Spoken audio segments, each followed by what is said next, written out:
Assalamualaikum. Hai teman-teman SMA N1 Mertoyudan. Kali ini kita akan belajar bersama mahasiswa Unima jurusan PAI.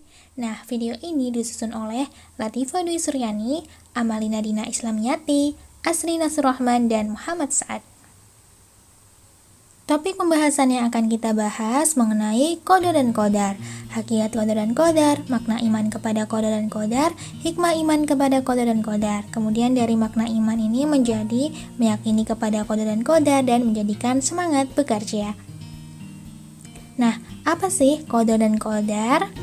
Nah, jadi qada adalah ketetapan Allah di zaman azali, sedangkan qadar adalah ketetapan Allah terhadap makhluknya tentang segala sesuatu.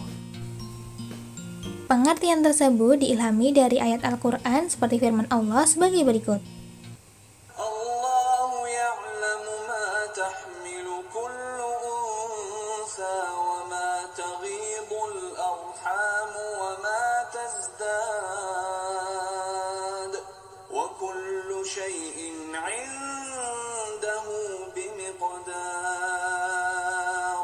Quran Surat Ar-Ra'd ayat 8 dan juga firman Allah Quran Surat Al-Furqan ayat 2 sebagai berikut. الذي له ملك السماوات والأرض ولم يتخذ ولدا ولم يكن له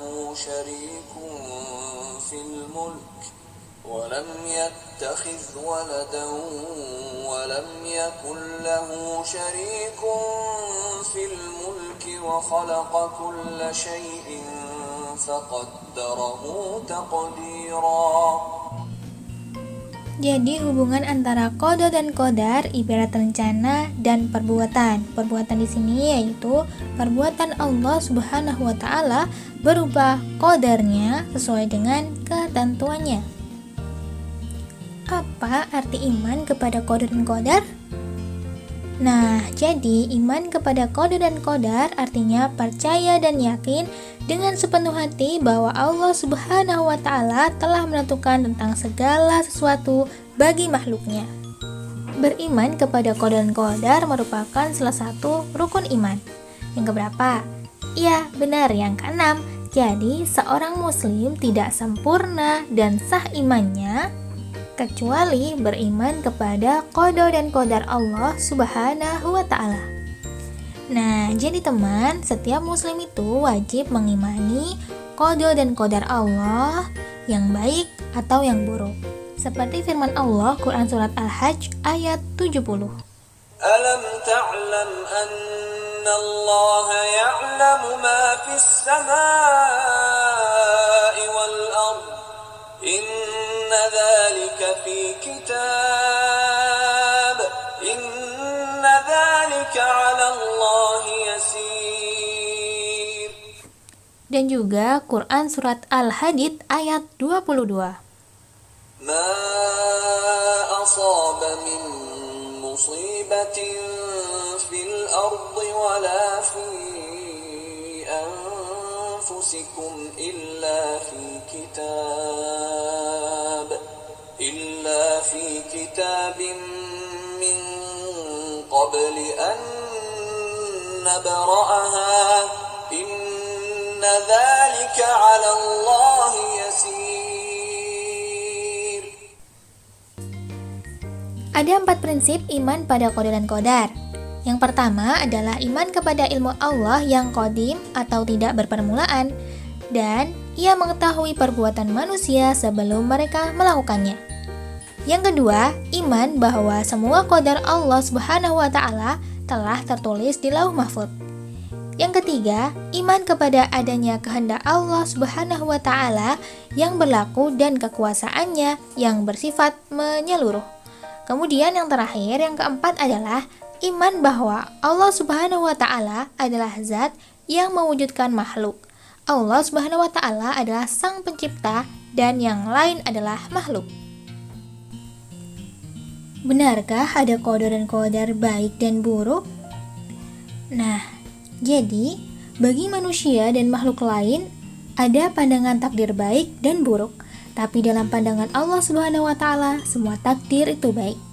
Karena keburukan tidak dinisbatkan kepada Allah Subhanahu wa taala. Ilmu Allah Subhanahu wa taala, kehendaknya, catatannya, dan penciptaannya, semua itu adalah kebijaksanaan, keadilan, kasih sayang, dan kebaikan.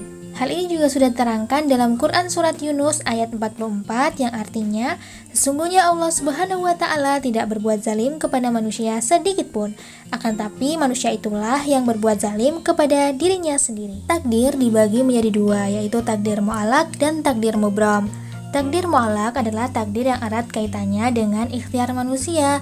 Misalnya seorang ingin menjadi presiden, maka ia harus bekerja keras atau harus bersekolah atau sesuai dengan jurusannya tersebut. Kemudian yang kedua adalah takdir mubram, adalah takdir yang pada manusia ini tidak dapat ditawar, seperti misalnya dilahirkan dari orang tua yang A, atau berkulit hitam, atau berkulit putih, dan misalnya lagi bermata sipit atau bermata belok.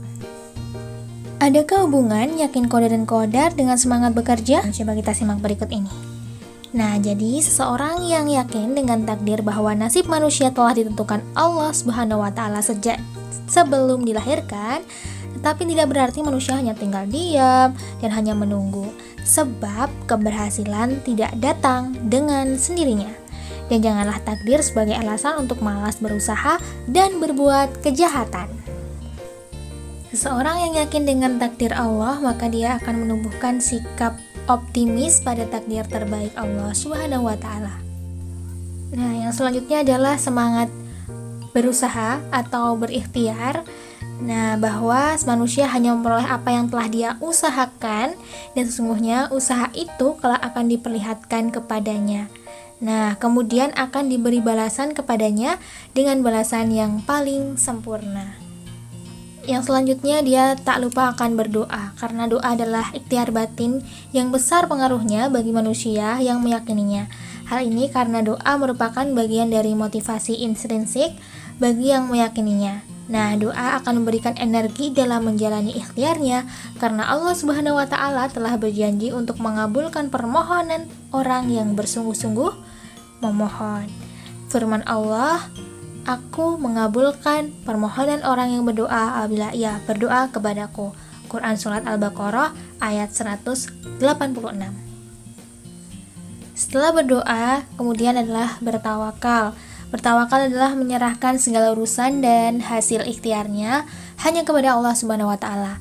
Memberikan pemahaman bahwa tawakal itu erat dengan ikhtiar, atau dapat disimpulkan tidak ada tawakal tanpa ikhtiar. Nah, ada nih firman Allah Subhanahu wa taala yang berbunyi artinya, kemudian apabila kamu telah membulatkan tekad, maka bertawakallah kepada Allah Subhanahu wa taala. Sesungguhnya Allah Subhanahu wa taala menyukai orang-orang yang bertawakal kepadanya. Nah, adakah hikmah meyakini qada dan qadar? Ini dia. Nah, yang pertama adalah semakin yakin jika segala sesuatu itu sunatullah. Yang kedua, motivasi tinggi dalam meraih cita-cita. Yang ketiga, bertambah yakin dengan peran doa dan keberhasilan usaha. Yang keempat, meningkatkan optimis dalam menatap masa depan. Yang kelima, meningkatkan kekebalan jiwa sehingga tidak putus asa ketika mengalami kegagalan. Dan yang keenam, menyadarkan manusia bahwa dalam kehidupan dibatasi oleh peraturan-peraturan Allah. Terima kasih, semoga dapat memberikan manfaat. Semangat belajar ya, jangan mengeluh, lakukan yang terbaik dan jangan lupa berdoa.